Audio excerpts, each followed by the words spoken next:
relatives in four directions. This is Robert Pilot of Native Roots Radio presents I'm Awake. I'm here to ask you for your support. Finding honest Native-centered news is not easy. But with your support, we're able to provide accurate information about Standing Rock, Line 3, treaty violations, and COVID-19 in our Native communities. Please visit Native Roots Radio Network on Patreon and donate if you can. That's Native Roots Radio Network on Patreon. Pinigigi, and thank you for your support. The Minneapolis Police Department is hiring, and we're looking for people ready to lead, serve, and reflect the communities we protect. Whether you're a new graduate, changing careers, or already in law enforcement, there's a path for you to join our department. With top-tier pay, full benefits, paid training, and a direct path to making a difference, this is more than a job. This is your chance to shape the future of Minneapolis Police. Choose service. Choose leadership. Choose Minneapolis. Visit our city website to learn more. Native American women and girls have dreams. They don't want to be 1 in 3 of every female who has been sexually abused. Many do everything in their power to make sure they are protected from being sexually assaulted, but they could be simply putting their bike away and get raped. Or they could be in their home and a boyfriend, dad, or even husband could rape them. It could be marital rape or date rape. If you don't want to do something, you have the right to say no. You should be believed and supported, and understand if you are raped, it's never your fault. Sponsored by the Minnesota Indian Women's Sexual Assault Coalition. The city of Minneapolis is now on Native Roots Radio with Minneapolis AIR. AIR stands for American Indian Relations. Guest host Christine McDonald talks to people about important things affecting the city's Native communities. Minneapolis AIR dives into topics like public safety, public health, elections, and so much more. Tune in to Minneapolis AIR on Native Roots Radio from 5 to 6 p.m. on the second Wednesday of every month, right here on AM 950. Ever wonder how far you could go with a bachelor's or master's degree? Metro State University is hosting 2 open house events in October. Learn about their bachelor's degree programs on October 20th. Explore master's degrees and doctoral degrees on October 23rd. At the open house, you can attend a session about financial aid and receive help from financial aid staff. Discover how Metro State can help you take the next step in your career. Sign up today at metrostate.edu/open house. You belong at Metro. With your AM 950 weather, I'm Patrick Lilia. Tonight, clear with a low of 66, then Friday, sunshine with a high of 90. He's greedy, he's grumptious, he's horrid. The enormous crocodile slithers onto the stage in the U.S. premiere of the smash UK hit at Children's Theatre. From jungle creatures to outer space adventures and a wild dance party, you won't want to miss it. Playing now through November 22nd. Tickets at childrenstheatre.org. Portions of Native Roots Radio may be pre-recorded. It's a good day to be indigenous. Get up, stand up. They are going to become more brutal. Couldn't cut, hit me cut again. Because all the hippies were trying to be Indians anyway. They're going to become more repressive because it's a matter of dollars and their illusionary concepts of power. Hey, Victor. We must live in balance with the earth. And also with recent happenings at Wounded Knee. I am awake. Welcome to Native Roots Radio presents I'm Awake, and I'm your host, Wakanja Hade. Hey, Kadagi to all my friends and relatives in 4 directions. You are listening to Native Roots Radio presents I'm Awake, and I'm your host, Robert Pilot. Hey, we discuss local, national, Native news and events. And as you know, Native issues are human issues, and human issues are Native issues. Hey, we're going to start off right away here with our friend Rachel Dionne-Thunder of Indigenous Protectors Movement and just catch up on the great work that's going on with Indigenous Protectors Movement and what's happening on the calendar. And I know we had a couple things happen this week, and I really would like to get some updates. Great to see you, Rachel, as always. It was great to see you at the Minneapolis Indian Center Party 250th Anniversary Gala. Mm-hmm. Yeah. Tanse, hi, Robert. Hello, everybody. Thanks for having me on, Robert. Always an honor to be on and be able to share with you, some of the things that we're working on, but also just kind of, like what's going on in community and being able to update community and also just Indian country, because we're really small, and it can be powerful to get inspiration from other communities. We we take inspiration from other communities. You know, you hear about something happening somewhere and how maybe one community has a different strategy than your own. But yeah, I just want to say thanks for having me on. I do have my toddler here with me, so Yeah. if you hear cartoons in the background or the occasional like little toddler tantrum, that's what's going on. Well, we need a native Miss Amy or whatever her name is. Do you All know who, right. how, Mm-hmm. or Miss Rachel or Mm-hmm. what is her Yep. name? It's Miss Rachel. Yeah. Mm-hmm. Yeah, well, it's a savior over here when we're watching our grandchildren. It's very interesting how glued they get to this person doing Yeah. fairy tales and things like that. Hey, so we had a press conference. We had things happening this week. We also have our weekly meetings. I'd love you to talk about. I'd like you to just take it away and for what you think is really first on your mind, and let our audience know what's happening. Yeah. So I guess just for everybody, just to kind of understand a little bit more. So my name is Rachel Dionne-Thunder. I'm Plains Cree, Nihio, based on Cree Nation. I live here in South Minneapolis. I'm American Indian Movement, second generation, and I'm one of the co-founders and the current vice president for the Indigenous Protector Movement. And so a lot of the work that we do at Indigenous Protection Movement is similar to American Indian Movement. It has a little bit of it's just like the newer generation version, but we're still AIM, still have that same spirit. And right now, one of our staff members, she's actually the community arts organizing coordinator for IPM, for Indigenous Protector Movement. She's also a community member. Her name is Isabella Lopez. She's facing 4 federal charges from a protest that occurred on June 3rd when ICE piggybacked onto a federal raid that was happening here in Minneapolis, in South Minneapolis. And Mhm. so this week on Monday, she was actually supposed to have it was supposed to be her first evidentiary hearing here at the federal courthouse in downtown Minneapolis. And, we had planned a pipe ceremony that Fred Desjardins was running there, and ceremony and prayer and some speakers, and to do the hearing and then have a press conference right after to update the media and the public. And, you know, the feds, the FBI, this administration, they're really watching. I would tell people they're watching more than you think, and so they're watching all of our pages and they saw this planning, and so they actually canceled her hearing. They didn't just postpone it, they canceled it, and that they said that all evidence can be submitted virtually, which is kind of abnormal, like especially like for a case with so many charges. Mm. And we really know it's just because of what they heard us organizing. And so we didn't let that stop it. We still had the pipe ceremony down there in front of the federal building, still had speakers and a rally, and we had a good turnout. I'm really glad, and thankful for everybody that showed up down there. So now you know, they're saying no more hearings or anything until her actual trial in November. Oh, wow. hmm That So yeah, that's what's going on. And like the U.S. attorney, he's getting a lot of like positive media attention right now because of how he is and like his office is cracking down on all the fraud that is happening here in Minnesota. Um, and I think that it's important to be realistic about other things that his office is involved in, like this case.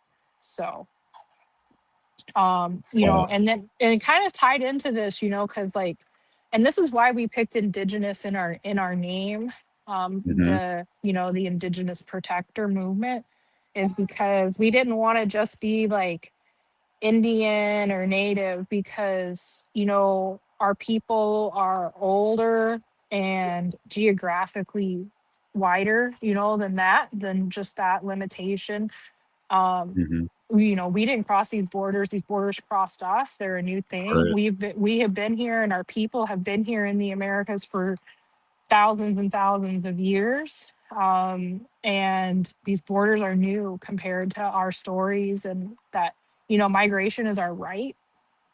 And just that, this administration with the deployment of ICE and these militant actions, these fascist actions are directly attacking that right that we have as Indigenous people and our right to migration. Right. Um, Just to so amplify too, I Mhm. agree, with our brothers of the South are the same people. We're all native to this Mhm. land, and, there were no borders, as you were Yep. saying.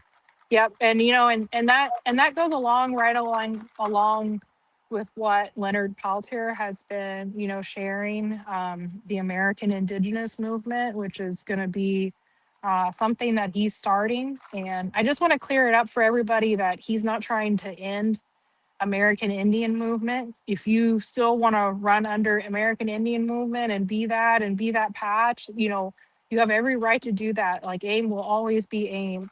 But if you want to be American Indigenous movement, that's what he's doing, to include everybody, to include all of our people. And that's not to like cast shame or disrespect on anybody that has been in the movement or sacrificed for the movement. My family has, and a lot of families have. Um, I just want to clear that up because I think there's a little bit of misunderstanding around that he's somehow trying to get rid of the American Indian movement, and that's not true. I would argue that Leonard is about as American Indian movement as you can get, and just Yeah. because you have one doesn't mean that you can't have the other as well. So why I can't we I have s both? Right, I saw him wearing some, swag, and it had the same, peace sign and face on it, but it just had a Hmm. different verbiage on it, and, Hmm. I'm not trading in my AIM stuff because I got a lot of it, but, I definitely agree with you, and we've always talked about the next generation taking over things, and, Hmm. and it just makes sense that we're thinking Hmm. this way. Yeah, and it's something that changes every generation. Our people used to be want to, everybody be okay being called Indian, and then nobody wanted to be called Indian, then everybody wanted to be Native, and now everybody is Indigenous, and so it shifts and it changes with the times, but that doesn't mean that the work and the spirit is different, right? I think that people get too caught up on the technicalities, and it shouldn't be that way. We can have it, all of us, be whatever we want to be, as long as you're doing good and you're doing the right thing for yourself, your family, and your people. Like, what does it matter? Absolutely. Hey, we're Mhm. here with Rachel Dionne-Thunder, Vice President and co-founder of Indigenous Protectors Movement, and, we'll be right back after this short break. The Minneapolis Police Department is hiring, and we're looking for people ready to lead, serve, and reflect the communities we protect. Whether you're a new graduate, changing careers, or already in law enforcement, there's a path for you to join our department. With top-tier pay, full benefits, paid training, and a direct path to making a difference, this is more than a job. This is your chance to shape the future of Minneapolis police. Choose service, choose leadership, choose Minneapolis. Visit our city website to learn more. Ever wonder how far you could go with a bachelor's or master's degree? Metro State University is hosting 2 open house events in October. Learn about their bachelor's degree programs on October 20th. Explore master's degrees and doctoral degrees on October 23rd. At the open house, you can attend a session about financial aid and receive help from financial aid staff. Discover how Metro State can help you take the next step in your career.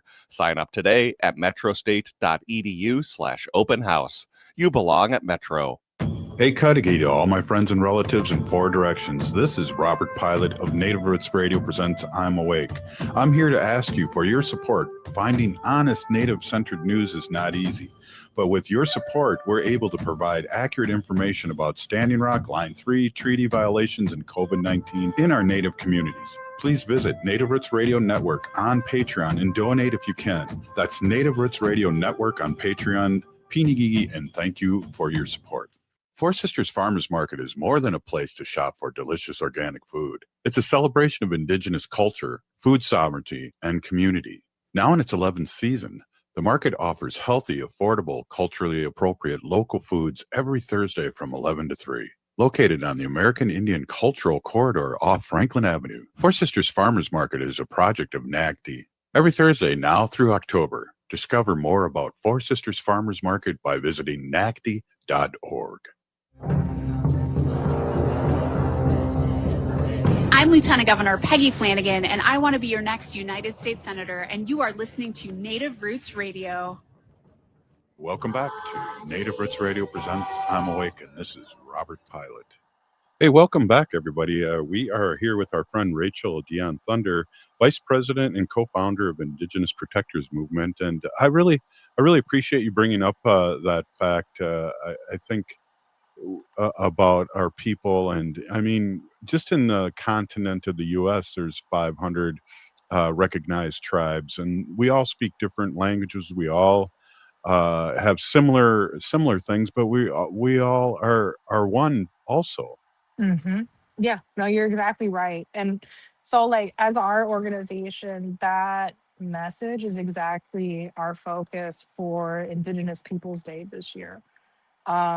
So on Indigenous Peoples Day, we're going to be hosting a pipe ceremony and have some speakers and a deployment of a very large banner at the Indian Center. So right before the powwow.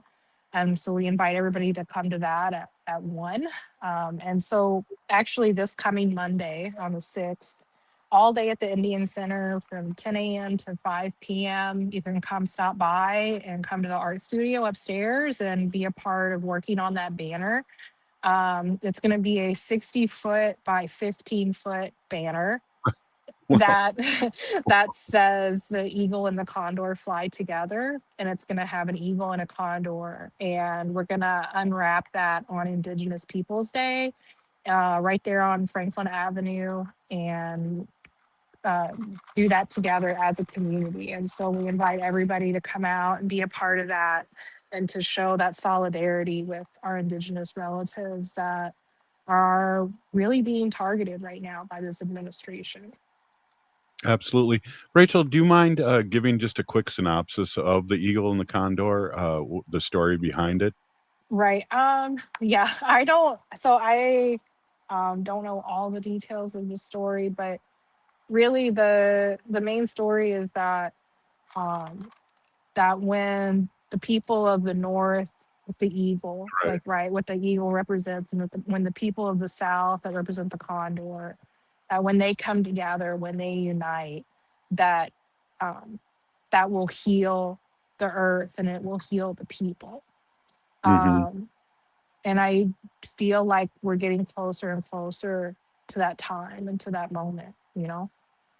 Absolutely. Thank you for that. I didn't mean to put you on the spot. There's a couple things. You didn't even pass me tobacco, Robert. Wow. I gotta get that pouch ready during these. Pass me the virtual tobacco.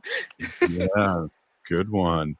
Hey, and I'd like that blanket for me on the background too. It actually says Dionne on it, so it literally has our name on it. So sorry about that one, Robert.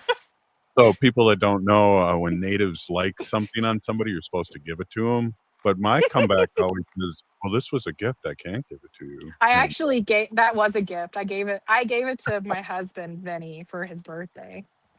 Oh, that's great. Yeah. Well, and these are times that I'm glad that you're doing what you're doing.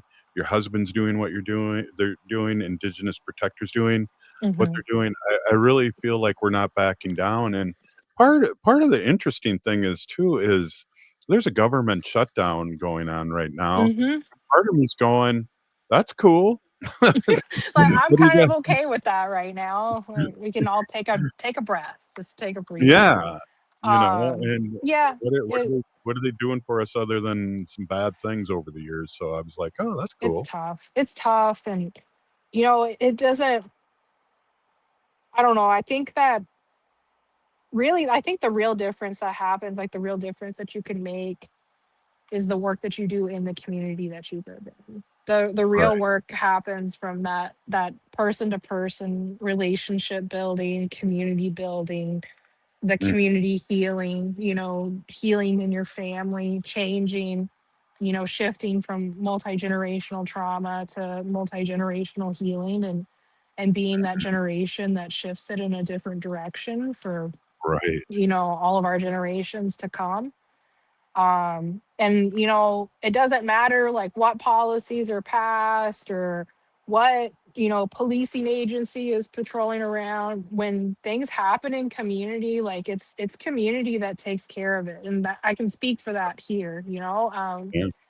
I don't know if you saw recently, Robert, I'm sure you did, but this is just something for people to be on the lookout in their own communities. A couple of years ago, they experienced this a lot, like in New Mexico and Arizona, of people representing fraudulent treatment centers, and they would Yes. target negative relatives. Like there's a lot of red flags. Like they will offer cash, they'll offer bottles of alcohol, they'll have girls with them vouching for them. They'll say that they're going to put you on an airplane, they're buying you plane tickets, they're taking you to the beach. And so Mhm. in New Mexico and Arizona, they really cracked down on this. Like the federal government, the feds got involved and, Mm.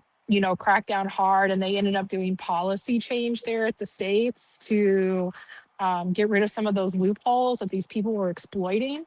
But this week we had two individuals, two men, come here to community saying that, going around to all of our relatives that are out here, um, telling them that, they'll get them a plane ticket to go to Los Mhm. Angeles, that they'll take them to the beach. Here's cash in hand, go get your fix. We know so and so, we have a treatment center in Oklahoma, we'll take care of it.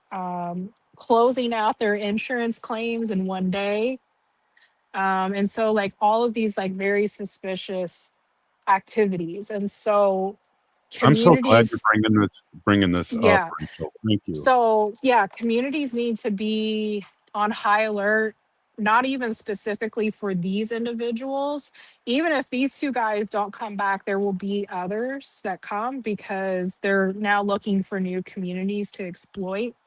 Um, Mhm. and at the very least, like we can't allow people that and companies that we don't vet to come into our community Mhm. and solicit our people and take our people out of state or to these facilities that we don't even know where they are, their families don't know where they are. Mhm. There's no communication. These guys, they had a flyer. When you scan the QR code, it didn't take you to anything, and there was like 3 different phone numbers listed on the flyer. One was for a Texas number, one was for an Oklahoma number, one was for a California number. They all 3 go straight to voicemail.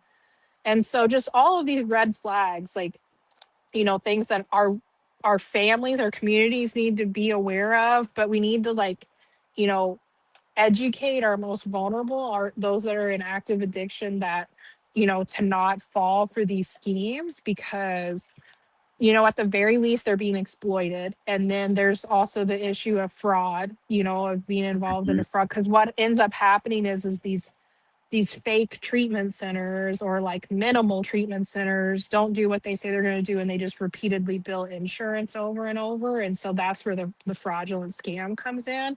And then I heard stories in New Mexico and Arizona where people would go, like they would agree to go to these places and like not come back, or like end up abandoned in another city.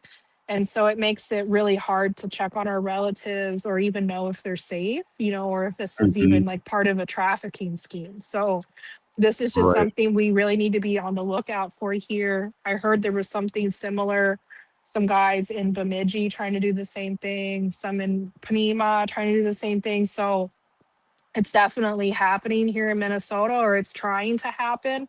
But I Mhm. believe in our people and I believe in our communities here. And I think that once communities become educated and aware of this threat, that they're not going to let it continue. Thank you so much for bringing that up. And I know we got less than a minute here, and I wanted to just bring up Sage in the City and get a shout out to what's going on there, because I know there's a very heavy duty episode coming up, and if you could tell our listeners where they could listen to that and see and watch that. There's a brand new episode is actually up today on Spotify, Apple Podcasts, and YouTube for Sage in the City, which is a podcast run by the Indigenous Protector Movement interns, our youth. And so this episode is actually on missing, murdered Indigenous relatives. And I really recommend that you check it out. Give it a listen. Yeah, definitely. Rachel, I really, really appreciate you stopping in. I know you're busy person. You're a doer. You and your family are doers, and I'm sure your daughter will be a doer too. I think so.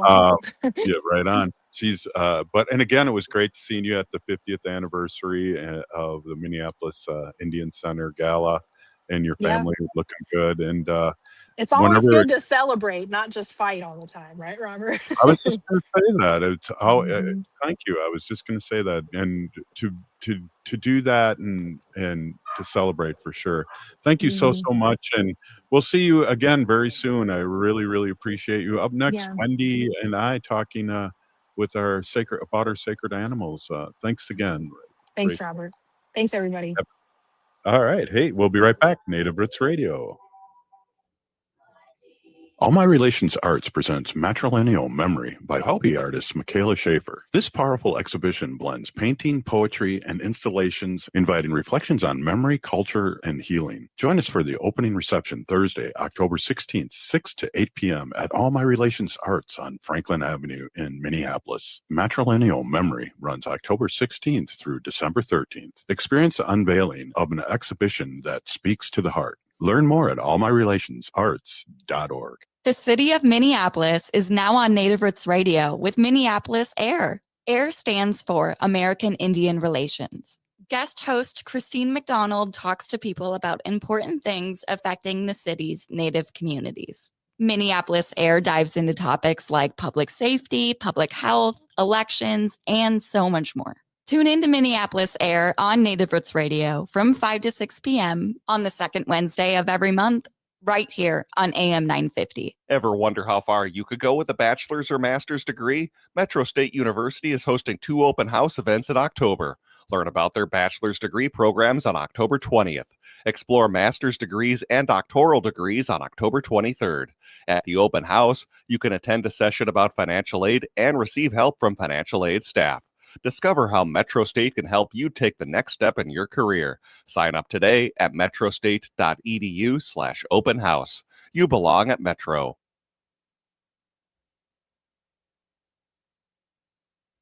The Minneapolis Police Department is hiring, and we're looking for people ready to lead, serve, and reflect the communities we protect. Whether you're a new graduate, changing careers, or already in law enforcement, there's a path for you to join our department. With top-tier pay, full benefits, paid training, and a direct path to making a difference, this is more than a job. This is your chance to shape the future of Minneapolis police. Choose service. Choose leadership. Choose Minneapolis. Visit our city website to learn more. Four Sisters Farmers Market is more than a place to shop for delicious organic food. It's a celebration of Indigenous culture, food sovereignty, and community. Now in its 11th season, the market offers healthy, affordable, culturally appropriate local foods every Thursday from 11 to 3. Located on the American Indian Cultural Corridor off Franklin Avenue, Four Sisters Farmers Market is a project of NAGD. Every Thursday now through October, discover more about Four Sisters Farmers Market by visiting nagd.org. When was the last time you had your roof inspected for extreme weather and hail damage? This is Chad, owner of AM 950, to talk about the exterior construction company I trust, Snap Construction. If you've noticed new roofing projects in your neighborhood, your home was likely hit by hail last summer and experienced damage. Snap Construction is helping homeowners like you, and they're the roofing specialists I trust. They are the most well-reviewed contractor in the Twin Cities and have a ton of positive customer reviews from homeowners just like you. Even better, Snap Construction's installations are backed by a lifetime warranty, so you know you're dealing with a qualified roofing expert. You want to work with a company that will be here for a long time after the work is done. Snap Construction has handled thousands of claims and will help you through the process. Do yourself a favor and get a free roofing inspection so you have the facts and peace of mind you deserve. Call Snap Construction today at 612-333-SNAP. That's 612-333-SNAP, or visit snapconstruction.com. With your AM 950 weather, I'm Patrick Lilia. Tonight, clear with a low of 66, then Friday, sunshine with a high of 90. Cafe Latte in St. Paul has something for everyone with an award-winning array of soups, salads, sandwiches, and desserts, plus a fabulous pizza and wine bar. Located on the corner of Victoria Street and Grand Avenue. Check them out at cafelatte.com. Hi, I'm Dionne-Thunder, and you're listening to Native Roots Radio. And we're back to Native Roots Radio presents I'm Awake, and this is Robert Pilot. Hey, welcome back. Welcome back, everyone. I love... Hi, I'm Dionne-Thunder, and I gotta stop. We love Jane Fonda. I Yeah. have something I want to say about her. But Really? Hey, yeah. welcome back to Native Roots Radio, and it's always good to have a little gap here. I know when I do the bumper music, it always just defaults to playing it over and over and over Mhm. again.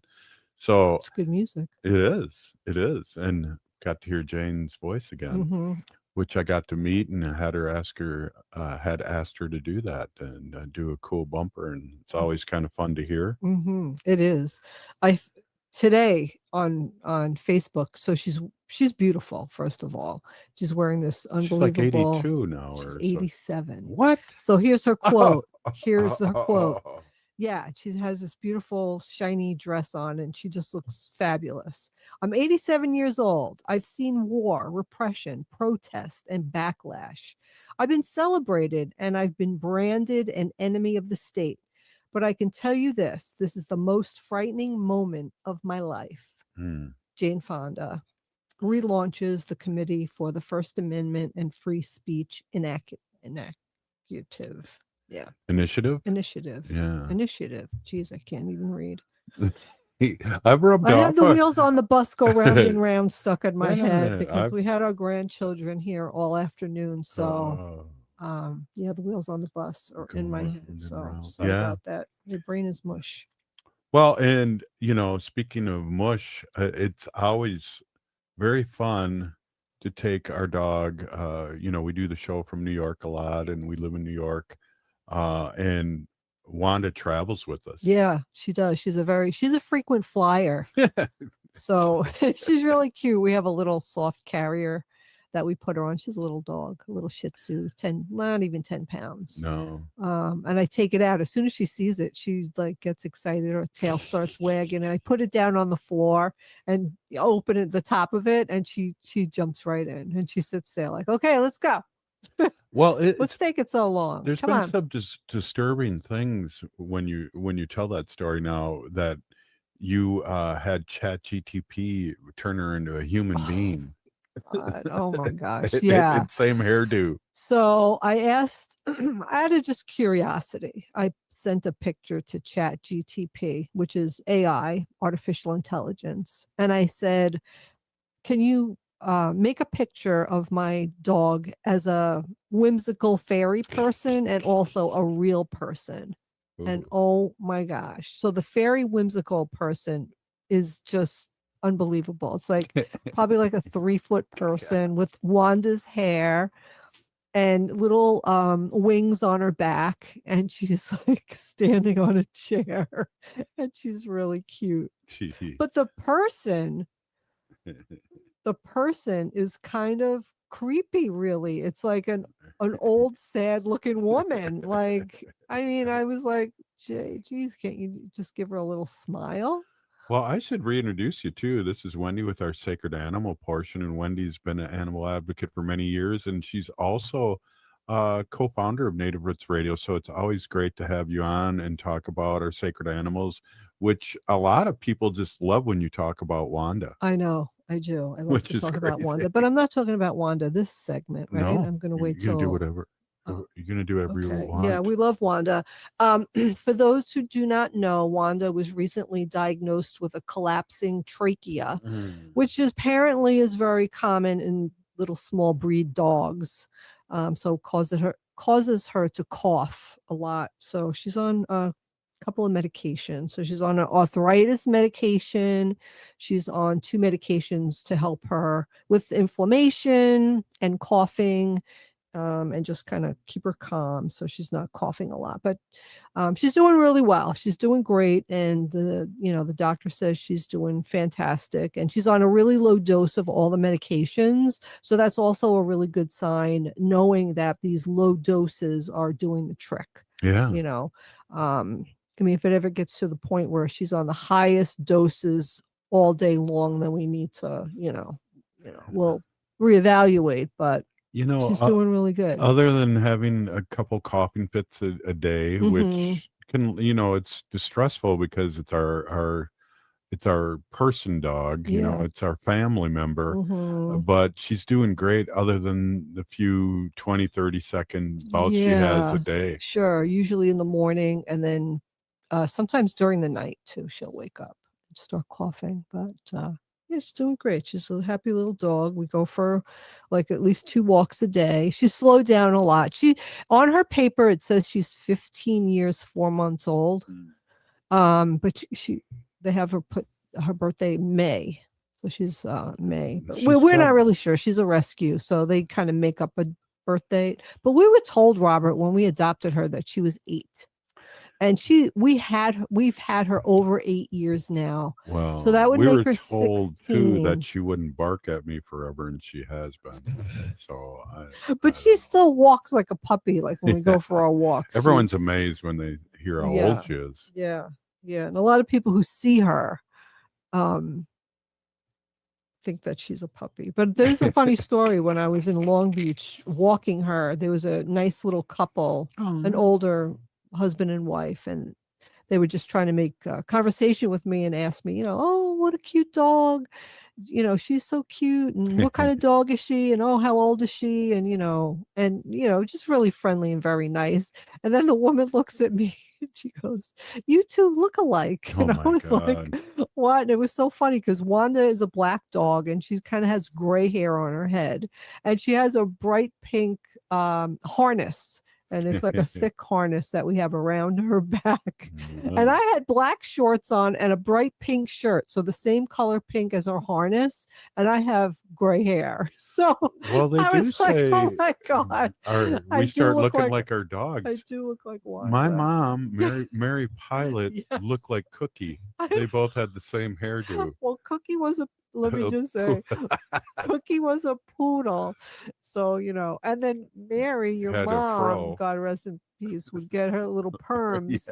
So they would take a picture And she had white hair too. And they both had white hair. Well, I never heard you laugh so much about that this. That looks hysterical because there is a picture with your mom holding Cookie, and it's like, oh my God, it looks like her child.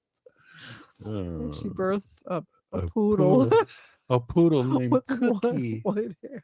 Cookie. Yeah, a friend of mine in Long Beach, she just lost her dog, Scarlet. You painted her.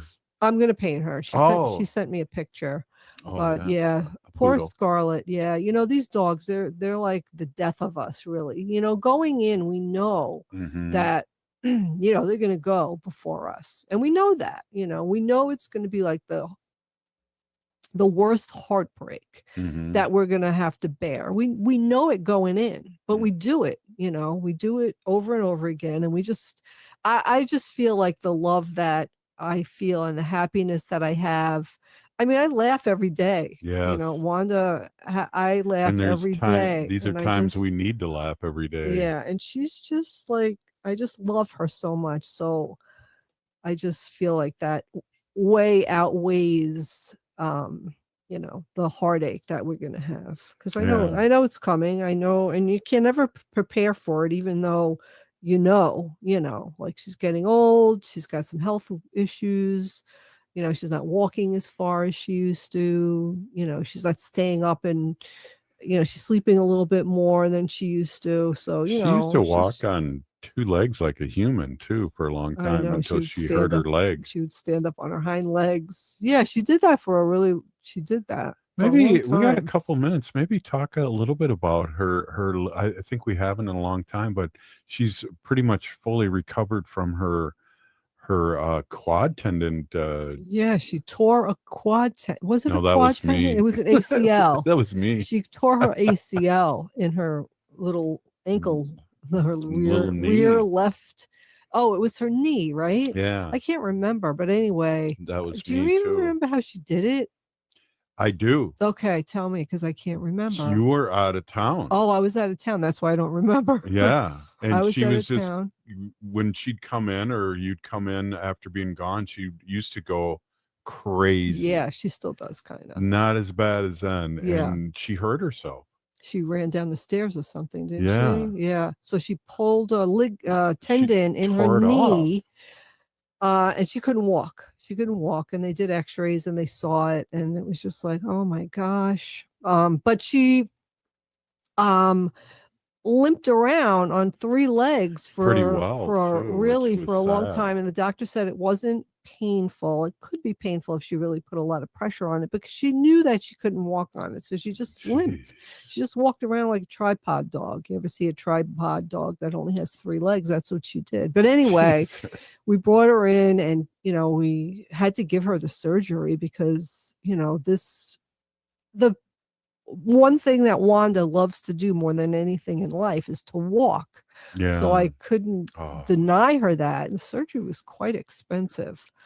But for some reason, we had all these good gift cards from Delta Airlines because they, I don't know what happened. You got bumped I off got a bumped flight. off the flight and they gave me quite a few gift cards. So anyway, thank you, Delta, for helping to pay for Wanda's surgery. Yeah. But she healed up really well. And then I told the doctor, like I said, she's wild. She's runs. She's crazy. So the doctor, they put some type of fishing wire in To there. hold it Yeah. together, And he said, I didn't put fishing wire for a 10-pound Shih Tzu. I used fishing wire thick enough that I would use like in a police German Shepherd dog. And I was like, okay, great. Well, what happened? Running around, acting crazy. She tore and ripped Broke the fishing line. And then she started limping again. And I was like, oh no, we're going to have surgery again. So he just said, listen, she's got enough scar tissue around. I did some, I did some work on her knee and her kneecap. Yeah. So that could help. So let's just Carved a groove in it he or carved a something. groove. Let's just see what happens. Let's not do another surgery. Let's just see what happens. And sure enough, Out of nowhere. it really, really healed up well between what he did and the scar tissue. But it is, you got to watch. You have to be careful. She slowly got better and better, and Yeah. I'd give you reports if you weren't home and say, I think she's walking on all 4 legs. And Yeah, and she's been doing great. She's been really doing fantastic. So I'm glad we had that surgery for her. I'm glad we had that talk. People really have been reaching out and saying they like to hear Wanda talk. Hey, this is Native Roots Radio. We'll be back. The city of Minneapolis is now on Native Roots Radio with Minneapolis AIR. AIR stands for American Indian Relations. Guest host Christine McDonald talks to people about important things affecting the city's Native communities. Minneapolis AIR dives into topics like public safety, public health, elections, and so much more. Tune in to Minneapolis AIR on Native Roots Radio from 5 to 6 p.m. on the second Wednesday of every month, right here on AM 950. Ever wonder how far you could go with a bachelor's or master's degree? Metro State University is hosting 2 open house events in October. Learn about their bachelor's degree programs on October 20th. Explore master's degrees and doctoral degrees on October 23rd. At the open house, you can attend a session about financial aid and receive help from financial aid staff. Discover how Metro State can help you take the next step in your career. Sign up today at metrostate.edu/open house. You belong at Metro. All My Relations Arts presents Matrilineal Memory by hobby artist Michaela Schaefer. This powerful exhibition blends painting, poetry, and installations, inviting reflections on memory, culture, and healing. Join us for the opening reception Thursday, October 16th, 6 to 8 p.m. at All My Relations Arts on Franklin Avenue in Minneapolis. Matrilineal Memory runs October 16th through December 13th. Experience the unveiling of an exhibition that speaks to the heart. Learn more at allmyrelationsarts.org. The Minneapolis Police Department is hiring, and we're looking for people ready to lead, serve, and reflect the communities we protect. Whether you're a new graduate, changing careers, or already in law enforcement, there's a path for you to join our department. With top-tier pay, full benefits, paid training, and a direct path to making a difference, this is more than a job. This is your chance to shape the future of Minneapolis police. Choose service. Choose leadership. Choose Minneapolis. Visit our city website to learn more.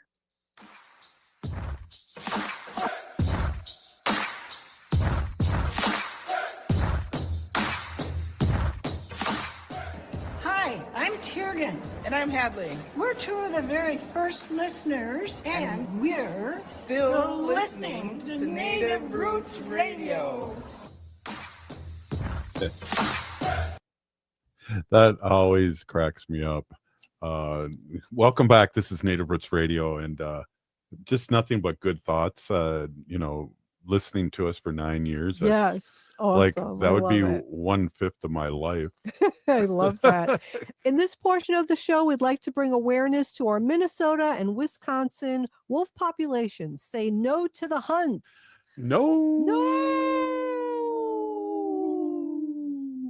Hey, I want to reintroduce my awesome, beautiful wife. Wendy's been an animal advocate for many, many years, co-founder of Native Roots Radio, and also former host of Pilots Progressive Party. Glad to have you back on. People have been bugging me, asking about you, and it's great to talk and learn like I have over the last 9 years on animal issues. Our sacred animals are relatives. Yes, thank you, Robert. Hey, everybody. My name is Hanaji Hihani. That means cares for them. I was given that name by my Dega Curtis. Curtis goes by Mashke Hanajinga. I am a policy volunteer for Humane World for Animals, formerly known as the Humane Society of the United States. Yay! And I work on animal issues at the local and state level. It was my pleasure to do that. There was a rare pink bottlenose dolphin, affectionately nicknamed Pinky, was recently spotted in Louisiana's Calcasieu River, stunning boaters and exciting marine biologists. According to the Animals Around the Globe and Science SB Tech, Pinky is an albino dolphin, meaning she lacks melanin, the pigment that gives most dolphins their typical gray color. Instead, her skin appears bubblegum pink due to visible blood vessels just beneath the surface. You could go online and check it out. Louisiana Pinky. Pinky was first seen in 2007. But sightings have been extremely rare until her recent reappearance in 2025. Locals describe her as energetic and playful, even leaping out of the water near boats. Scientists from the University of Louisiana say her survival is remarkable, as albino dolphins face challenges like increased visibility to predators and potential hearing or visual impairment. So, yeah, she's doing really good. I just hope, people like from SeaWorld don't come and get her and put her in a tank. So I hope everybody just leaves her alone. So dolphins are so much like dogs, aren't they? Yes, aren't they? Absolutely. Big dogs. They're really smart, they're really and big. they're really super intelligent. Well, I was talking the other day about that woman where she was on a boat and the boat sank, and the dolphins, took her 200 miles into shore, carried her on their back. We all need a good dolphin in our life. I know. Well, we're going to talk about another sea creature here. Right. Yeah, this is from the Facebook page called Loving Creatures, and the creatures at the end is a Z, so it's loving creatures. Yeah, off the coast of Portugal, a diver was busy with underwater repairs when he noticed an octopus hovering nearby. At first, he paid it no mind until the octopus began to help. Yes, What? each time he reached for a wrench or dropped a bolt, a tentacle slid in, offering it back like a quiet partner from the deep. Yes, when he surfaced, no one believed him. So he set up cameras and captured the proof. An octopus calmly passing tools to a human. The footage went viral. This is another thing you could just go and look at and see it. So it's just crazy. Asked about it later, the diver just smiled and said, "I'm just glad I had a little help down there." And yeah, there's a picture of him. He's in his diving equipment, and the octopus is there. Scuba diver. Thank you very much. Yeah. So, okay, here's another thing that's gone crazy on the internet. So at first, no one believed the photos of a raccoon riding on the back of a deer. Yes, this happened in Brockport, New York. It was surely fake, right? But then more evidence appeared. Trail cameras, blurry car window shots, even pictures snapped through living room curtains. Soon, hundreds of people claimed the same thing. A lone raccoon perched calmly atop a white-tailed deer, gliding through the fields as if it was invented a new way to travel. Scientists studied the photo and confirmed it was not random. It was the same raccoon returning again and again to its strange habit. The deer never seemed to be bothered, gazing and walking as though carrying a passenger was just part of each day. Yeah. Wow. Experts admit they can't explain it. Maybe it's playful. Maybe it's practical. Maybe it's just proof that nature still finds ways to surprise us. So locals named the raccoon Cowboy. And kids begged their parents to go for drives just to catch a glimpse. Artists are already turning the unlikely duo into sketches and murals. Wow. Yes, from disbelief to wonder, the story has become a legend. And out there, somewhere, a raccoon may still be catching rides on the back of a deer. And there's pictures of the raccoon. Why does that remind me of that deer. chihuahua out there you talked about last week? I just had a picture of that chihuahua with the wolves. Oh, or the yes. foxes. Isn't that hilarious? I know. Mickey Seriously, animals are crazy. Yeah. It's really just something else. There was this other thing that was posted I just want to talk about. So this dog, a big dog, I can't remember what kind of dog it is, but it was a big dog. And it had surgery, and it had one of those cones on its The head. cone of shame. Yeah, cone of shame. But it was laying down, and their cat missed the dog because the dog was gone, stayed in the hospital for a couple of days. So the dog came home and laid down, and the cat laid in the cone, was licking and like hugging and rubbing this dog's face. It was just so it was really, really cute. Well, we witnessed something like that with our past princess and our past little dog. They used to love each other. Yeah, I know. So, well, Gracie used to lick Wanda's face constantly. Yeah. Now I have to do it to keep her eyes clean. Yeah, we do little wipes, but she doesn't like it as much as she liked Gracie doing it. Do I have time for another one? Did I Yes. talk about this? I'm not sure. I don't know. A squirrel of all things terrorizing California neighborhood. Let's talk about that. I don't know, but it reminds me of, remember when we came from the, I had some young kids, a friend of mine's kids, we used to take to the Minnesota Twins opener, and Yeah. we were coming in and Walked in the backyard and a squirrel jumped on his back. So anyway, a squirrel of all things is terrorizing a California neighborhood, attacking people and sending some to the ER. Whoa. Yes, residents in San Rafael, California, are being warned about a very mean squirrel that was sent at least 2 people to the emergency room in recent weeks. Flyers posted around Lucas Valley neighborhood describe a small but aggressive attacker that comes out of nowhere and has reportedly assaulted more than 5 people. Victims say the squirrel has leaped onto their legs and even faces, biting and scratching without warning. So wildlife experts believe the behavior is likely due to someone feeding the animal, right? Causing it to lose fear of humans and associate people with food. Lisa Bloch of Marin Humane says, while attacks appear to have stopped since mid-September, the agency is ready to step in if the squirrel resurfaces. Fortunately, squirrels are not known to carry rabies, but officials stress that feeding wild animals is dangerous both for the people and animals themselves. In the meantime, locals are staying alert and keeping their distance from overly friendly rodents. Hey, great to have you on again. Great segments as always. And this has been Native Roots Radio.